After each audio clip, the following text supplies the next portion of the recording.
In this video, I will be stacking and crumb coating a 3-layer vanilla cake from start to finish.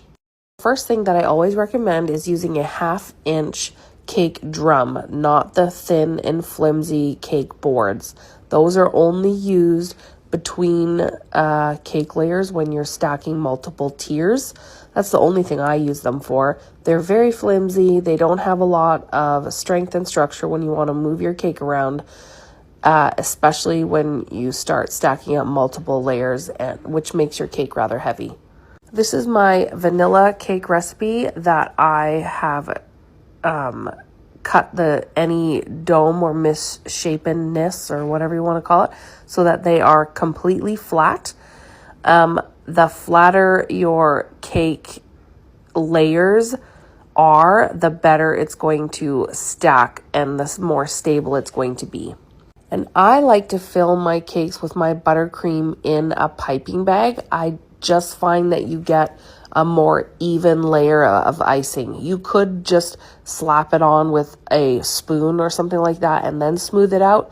But I like it to be perfectly even and level for the best stacking and stability. And yeah, you get what I'm saying. The cake layers I'm using in this video have been chilled in the freezer. I probably have them in the freezer for about an hour, so they're cold, but they're not frozen solid.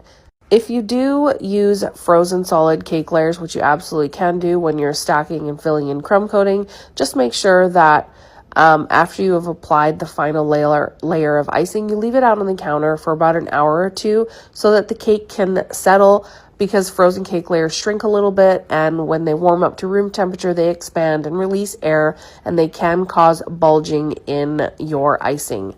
So let it sit, fix the bulges, and then pop it in the fridge to set the icing and then decorate it.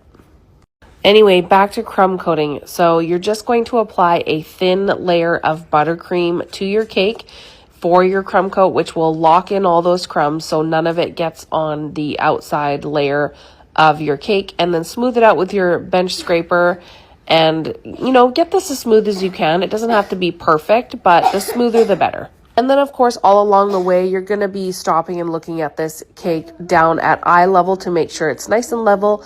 You could use an actual level tool, but my counters are completely crooked, so I can't use a level. I have to eyeball it. And that's pretty much all there is to it. Please let me know if you have any additional questions and if I'm missing anything here, or if you watch this video and you still have a whole bunch of question marks. I'm trying to cover it all, but sometimes I don't know what you guys don't